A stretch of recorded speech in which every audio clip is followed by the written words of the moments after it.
like to thank you for coming out on a spring night to our Own Your Health forums. And these are community public forums that we've been doing for, I think this is our third year. And all of our content, our presentation, the slides, and a fact sheet are available on the Providence Healthcare Department of Medicine website. So if you have other information for other topics that you're interested in, it's all archived there. And if someone you know has arthritis or is interested in this topic, the information from this talk will also be available, and we'll also have a podcast as well so they can watch the presentation, just because not everyone could make it tonight who may have been interested. So I just wanted to put a plug in for our next talk. It's on advanced care planning on May 15th. And so I think that'll be a really interesting talk. And we've had a presentation on this topic in the past, and this is to supplement and add to it. So just a few ground rules. Dr. Shojania is going to speak for a period of time, and then afterwards we invite you to write down your questions, which I will read to Dr. Shojania, and he'll respond to them. If you could try to use legible handwriting so I don't have to interpret your handwriting, that would be helpful. And just maybe one question per sheet also is helpful too. And so I'll introduce Dr. Shojania. So he's a clinical professor of medicine at UBC, and he's the head of the Division of Rheumatology, both at Providence Healthcare and at Vancouver General Hospital. He's also the director of the Rheumatology Postgraduate Training Program, and that's a program that trains future rheumatologists. He's the investigator with the Arthritis Center, and he's a founding member of and director of the Canadian Rheumatology Research Consortium. And his ongoing research involves topics such as rheumatoid arthritis, psoriatic arthritis, lupus, ankylosing spondylitis, and the appropriate use of diagnostic tests in the management of connective tissue diseases. Earlier this year, I'm happy to report that Dr. Shojania received the 2013 Canadian Rheumatology Association Teacher Educator Award in recognition of his outstanding contributions to rheumatology teaching and education in Canada.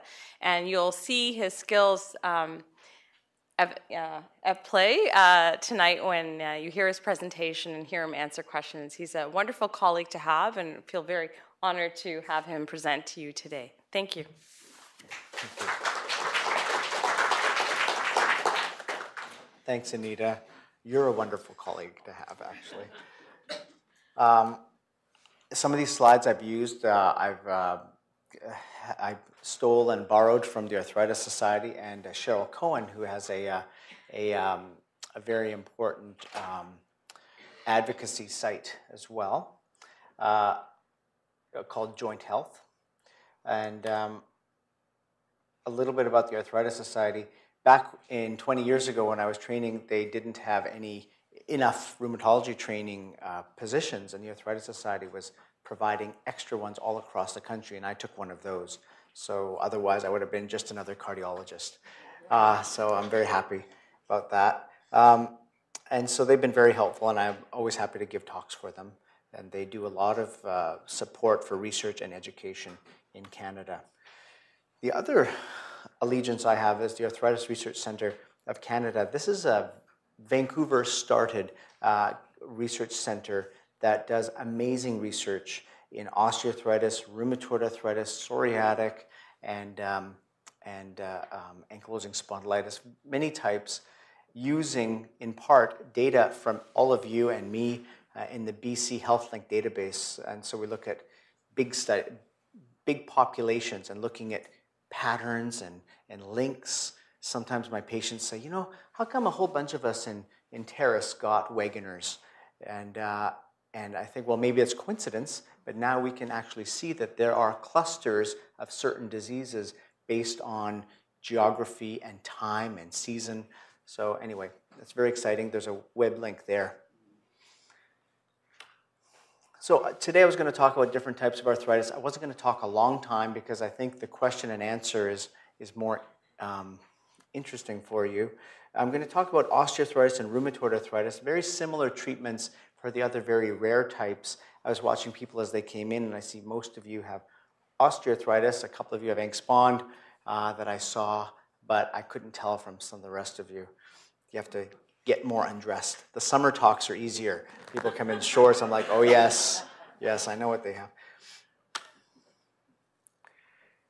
1 in 6 Canadians have arthritis, different types, and many are under 65. So here, a little more gray hair than in my practice, where my average age is 45, because I have 20-year-olds with lupus, 25-year-olds with Angst-Bond, 60-year-olds with osteoarthritis, 80-year-olds with osteoporosis. So it's a very interesting span. Kids get different types of arthritis. Babies get it as well. We have pediatric rheumatologists here, and at Children's Hospital, we're lucky we have an outstanding pediatric rheumatology center right here. So when I finished, I still wasn't sure what rheumatism was when I finished my training, but apparently it's an old-fashioned term, but it's any painful disorder affecting everything really outside the joints, but it's muscles or connective tissue mainly. And if you look at, arthritis, it just means joint inflammation. But osteoarthritis, you were told, doesn't have joint inflammation. So we'll talk a little bit more about that. But there's two main categories. Inflammation-related arthritis, like rheumatoid arthritis, that's not as common, about 1% of us have it. And then osteoarthritis, which about 50% of us will have at the age of 50. So 50% of us have it at 50, based on x-rays. And it can come by itself, like you don't know why, you get these little bumps on your fingers and sore knees, or it could come after trauma, playing rugby or sports or work injuries. You can get it afterwards due to injury to the joint. I just got this data. It's a very high prevalence of arthritis in Canada. If you look at symptoms, here's back pain, here's high blood pressure, and here's arthritis. Of the top 3 complaints that we go to the doctor, arthritis and back pain are in the top 2. Hypertension is the only other one. Then comes migraines, mood, asthma, diabetes, heart disease, Crohn's and colitis, urinary symptoms, so and down and down and down. And I heard someone come in outside here. They were saying, well, it's mostly older people. And here, this slide, as you can see, the incidence of arthritis, yes, it happens in teenagers, not very often. And it happens a lot more in older people. But just because of the way populations work, the bulk of people, these are the numbers, are here. And this is prime working years, 50 to 65. And look at the bulge here. And these other bars are percentages of men and women. Women get a little bit more osteoarthritis than men. And here, this is all arthritis in this slide, but really the vast majority, if you just look at the numbers, is osteoarthritis. Okay, here the prevalence varies in Canada. So this is a very, very new data. And here are the prairies. So if you think of the light blue here is where it's lower, BC and Quebec. And here in the Maritimes, it's higher than the average. Why do you think that is? Humidity, diet, it's weight. Because weight is associated, weight is associated with increasing arthritis of the weight-bearing joints. And where are the biggest people in Canada? They're in the prairies, and they're in the Atlantic provinces. So weight goes up across the provinces. BC, we're pretty lean, especially on the coast. And then Alberta goes up, Saskatchewan, Manitoba, Ontario. Quebec, it drops right down again. And then it goes really high in Newfoundland and Labrador and the Atlantic provinces. So that's the only other correlation we have. You guys have other theories. You may be right, but these are the 2 smallest provinces, so to speak. So osteoarthritis is the most common type, as we talked about, and I'll show you some pictures of the patterns. There's a lot of good research into why people get it. Early diagnosis. So one of the researchers at the Arthritis Research Center here, Dr. Yolanda Sabir, has shown that by the time you have symptoms, you probably have had it for 10 or 15 years. She took a couple of hundred people with no knee pain, okay, randomly found them in the province, and they had to have no knee pain. And she followed them for 6 years and MRI'd everybody's knees. This is an expensive study, and had them visit her every 6 months. And she found that she saw osteoarthritis way before they had symptoms, and it predicted the symptoms that were going to happen a few years later. And then she's looking into what other factors predict the osteoarthritis, and I'll just tell you that she found weight and weakness of the quadriceps muscles, the muscle in the front of the leg, predicts the development of painful osteoarthritis. So anyway, so there's looking at causes, early diagnosis, treatment, and then joint replacement. That's very important. When to get it, and does it help, which joints. But so I talked about osteoarthritis as the most common, but the other ones, rheumatoid arthritis, 1 to 2%. Juvenile arthritis is rare, devastating when it occurs, but there's now good treatments for it. Osteoarthritis, I said 50% of us at age 50. Lupus, which you hear a lot about, is pretty rare. 1 in 1,000 people have lupus. Ankylosing spondylitis, about 1 in 1,000. Gout is the most common inflammation type of arthritis in men. So, and it's pretty common, you know, when I speak to groups of doctors, there's always like 2 middle-aged male doctors with gout. And I tell them, you deserve it, because I'm just kidding. I can tease my colleagues. I tell them because it's lifestyle, hypertension, and certain medicines, which we can talk about. Scleroderma and vasculitis is very rare, and there are other rare types that we deal with that we can answer in questions. So rheumatoid arthritis, that's the inflammation type of arthritis that occurs more in women than men, affects of 1 to 2%, and it's actually not a mechanical problem. It's a disease where your immune system attacks the linings of the joints, but it also attacks other things, tendons, the white part of the eye, lungs, skin causing nodules, internal organs. So it's really a systemic disease.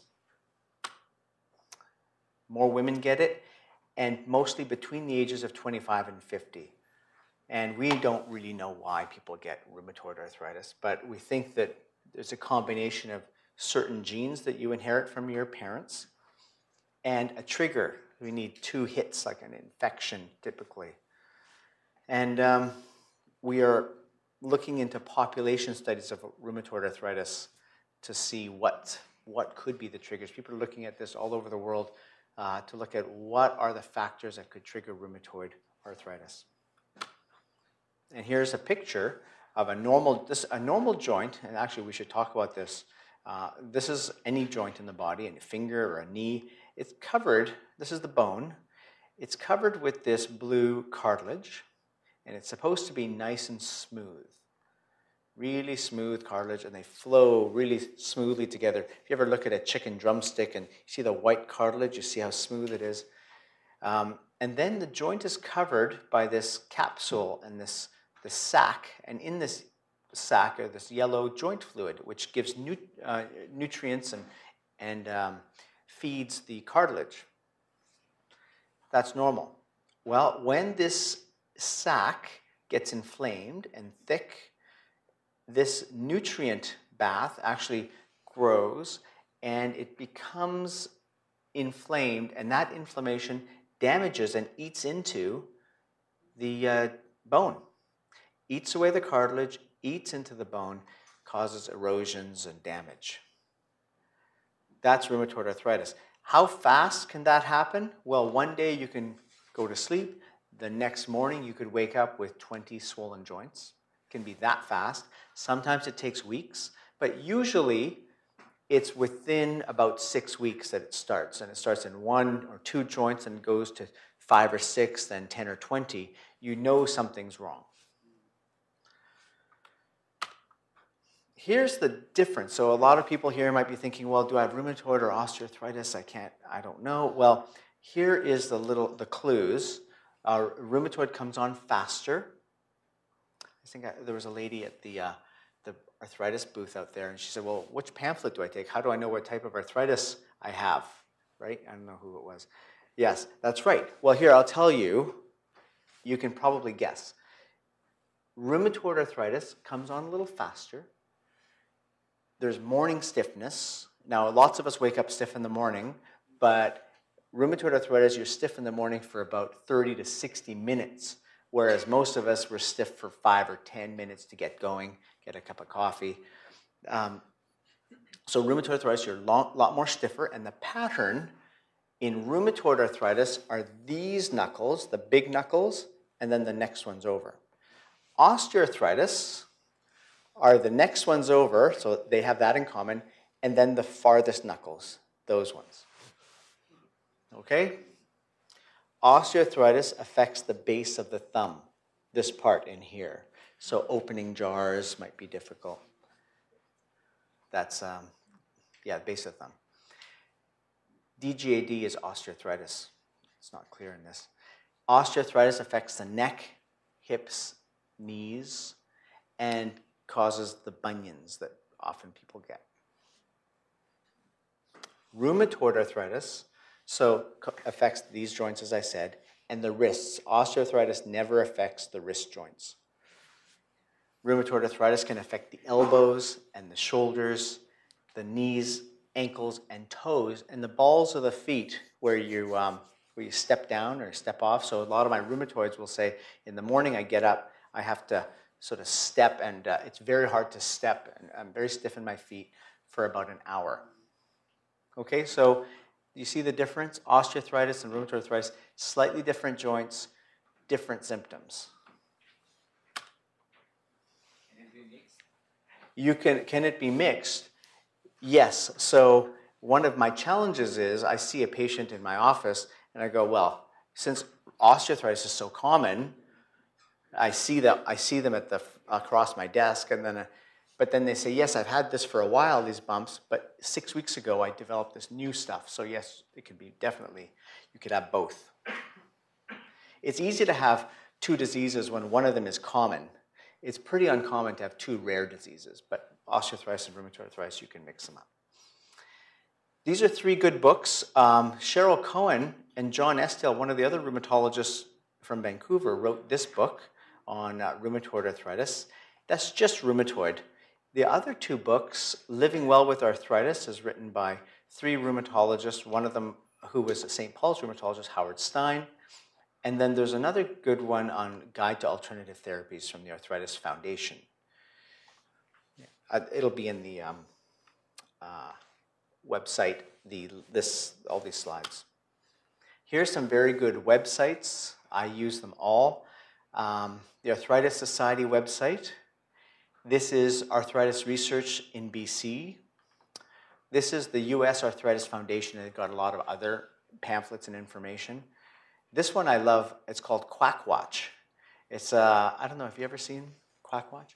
So it has it's a company, not a company, a foundation in the United States, headed by Stephen Barrett, who's a very skeptical doctor. So whenever there's a claim made somewhere, he goes and investigates it and puts up what he finds on it. And some of it is interesting, some of it is pretty critical, but he says things that I often think, but I'm too politically correct to say. So I like to go there sometimes. The UK, United Kingdom, has an arthritis organization, FDA, NIH, there's a huge medical library there. Mayo Clinic has good arthritis information. So this one page has everything you will need on different types of arthritis and treatments. I was going to move into some treatments. I'll start a little bit about rheumatoid, and then I'll talk about osteo. So remember, now I'm talking about the condition that a few of you might have or know people. It's the inflammation type of arthritis, 2% of the population. And we divide them into medicines that treat symptoms and medicines that slow down the disease process. So, you know, in general, for rheumatoid arthritis, this is a systemic disease. We need to catch it quickly. If we catch it quickly and early, we can treat it really nicely. So we really like to catch it between 3 and 6 months of symptoms. If we catch it early, because 70% of people with rheumatoid arthritis have X-ray damage already to their joints in the first 3 years, we like to catch it early. And we used to say 2 years, I think 6 months, and we can do our best work. That's early. When the disease is established and there's increasing disability, becomes harder to treat, and end stage are the people that you can see, you know, you may see around that have extremely deformed joints. We really don't have to see this anymore. So that's really going to be a thing of the past. As I said, rheumatoid arthritis doesn't just affect the joints. You can get nodules, you can have heart and lung involvement, eye disease, the nerves, leg ulcers, blood counts can drop. You can have associated lymphoma. So that's weird. You have arthritis that can cause blood cancer. Well, it's part of the dysregulation of the immune system. So people with rheumatoid arthritis have a much higher risk of lymphoma. And then stomach problems, but those are often associated with the anti-inflammatories that we use. One piece of information from Dr. Diane Lakai, one of our researchers here, showed that rheumatoid arthritis increases your heart risks. So just like about the same as diabetes does. We all know about that. We didn't know a lot about rheumatoid arthritis increasing heart risks. So people with rheumatoid arthritis especially need to control cardiac risk factors. Smoking, the cholesterol, blood sugars, and blood pressure. Those are things we can address. And you know, we hope, we can't prove it, and I'm pretty sure that good control of rheumatoid arthritis reduces the risk of the heart disease. So we can divide the treatment into 3 things: anti-inflammatories and steroids, which treat the symptoms, and then this group of conditions, pills called DMARDs, or disease-modifying anti-rheumatic drugs, can slow down the progression of the rheumatoid arthritis. They're slow. You need to see one of us to get them typically. Sometimes we need combinations, and they do have some side effects, and they sometimes lose benefit. And here they are. I mean, I've just listed them out. We don't need to go through them in detail, but there are a bunch of them, and they're on the website. This is our best one, and it works very well, and it's once a week. It's really important because it shows it has significant benefit. It's relatively safe, and it's really as good as our really fancy new drugs that I haven't told you about, these biologics. Methotrexate is as good, and it's inexpensive. Methotrexate this is a timeline, the last 100 years. Aspirin, gold in the 20s, sulfasalazine or sulfa antibiotics around the time of the Second World War. Steroids came on in the 50s, anti-inflammatories in the 50s, and methotrexate. This is where the treatment started to get much better. Methotrexate in the 70s, and these fancy new biologics in the last 13 years or so. The biologics are designer drugs. They're proteins, not chemicals, and they look like antibodies typically. And they block a specific molecule in the inflammation cascade. So they're very useful. They've really revolutionized the way we manage rheumatoid arthritis, and they're the reason why rheumatoid arthritis patients don't often require surgery anymore like they used to 20 years ago. So our surgeons, our busy, overworked surgeons who are treating lots of rheumatoid arthritis and lots of osteoarthritis don't treat so much rheumatoid arthritis to take care of you baby boomers with more osteoarthritis over the years. So don't worry, they've got some space now. So these biologics are very specific. They're very expensive, running about $17,000 to $20,000 per year. They're all injectable. And they've really changed the way. They do prevent damage. They're cost effective because they do reduce disability, keep people working, and reduce need for surgery. But this is one of the reasons why healthcare budgets are jumped up. And they have side effects. Most significant are infections. So, they do increase the risk of infection by about a factor of 3. So if you have a risk of pneumonia, which if you're a healthy person, your risk of pneumonia may be about 1% per year, well, this bumps it up to 3% per year. Still low, but it's higher. Our experience is that these biologics, one of the worries when we first started using them, that maybe they increase cancer. Well, our experience so far is that they do not increase solid tumors like breast or lung or prostate cancer. They do not significantly increase lymphoma, though in fact, I told you earlier that rheumatoid arthritis patients have a higher risk of lymphoma compared to the normal population.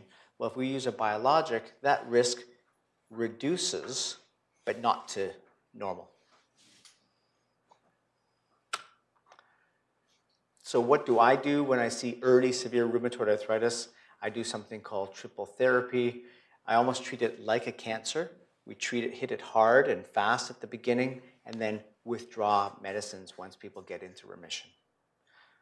And this protocol in studies has been shown to be as good as a biologic, those fancy new drugs, and it's of course a lot cheaper, and they're well tried and true medicines. And if they don't work, then the BC government says, well, you tried 3 drugs, now we can try a biologic if that doesn't work.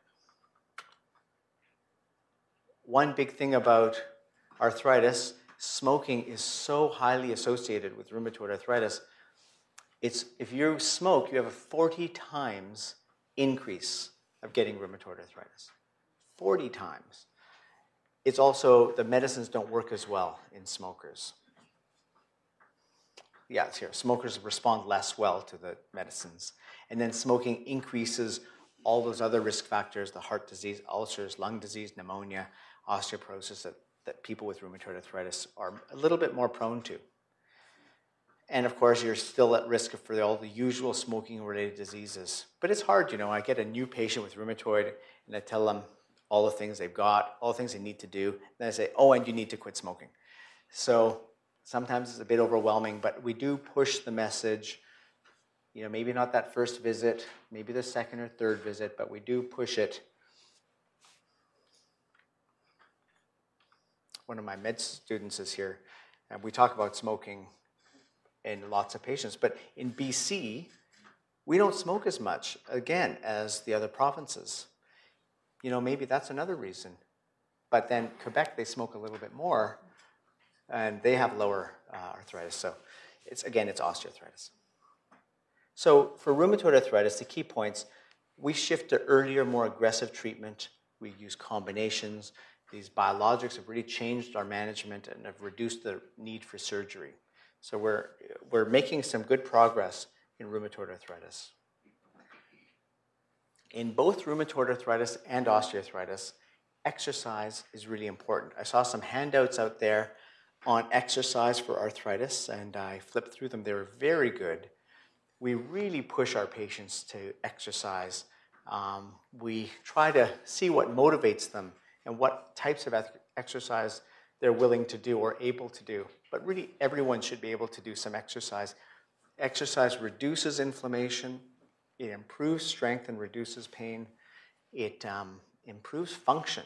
So I can tell my patients who exercise, when they walk in the room, they can totter and hold on to things, okay? And they're the ones who are not exercising. Or they stride in, and you can tell someone's been exercising. So it really increases the strength of muscles, and those protect the joints. Remember Dr. Sabir's research I told you about, that what predicts osteoarthritis pain is weakness of the quadriceps muscle, the muscle in the front of the leg. So this says consult with your doctor before beginning an exercise routine. I don't know if I always believe that. You don't have to ask your doctor everything. Start slow, use common sense. You probably are okay. Great. This is being podcast now. Okay, great. Forgot about that.